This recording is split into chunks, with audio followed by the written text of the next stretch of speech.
عرض خطيرة الهدف الأول للسيليساو البرازيلي في الدقيقة 12 من عمر المباراة.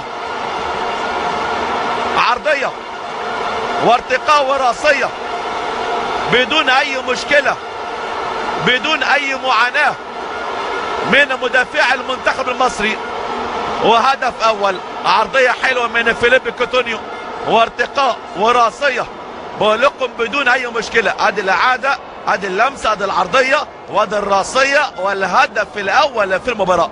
العلم المصري دائما في السماء. هدف جميل جميل جميل. حلوه الهجمه، حلوه اللمسه، حلوه العرضيه، اللعب على الجناب. قلت لكم مشاهدينا هو سحر وجمال وحلاوه وروعه كره القدم. الباصه حلوه من عرضيه ممتازه من احمد صبحي، تجلي من المدافعين وتروح وتصل لقدم عمر جابر عشان يسجل الهدف الغالي، الهدف الغالي في مرمى السيليساو البرازيلي. هو طارق انجون وصفاره من الحكم التركي كينيتي كيكر.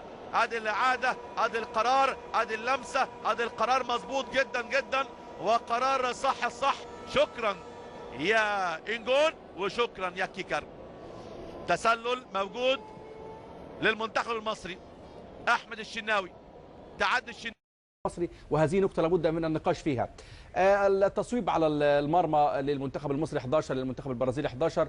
الكرات ايضا الركنيه 8 ضربات ركنيه للمنتخب البرازيلي، لا شيء للمنتخب المصري. الضربات الثابته طبعا 10 مقابل 6، والتسلل لا يوجد على كلا المنتخبين. اذا مشاهدينا بامر الله نتمنى التوفيق لاحفاد الفراعنه، الممثل العربي الاول في هذه البطوله منتخب مصر، بعد اداء مشرف واكثر من رائع في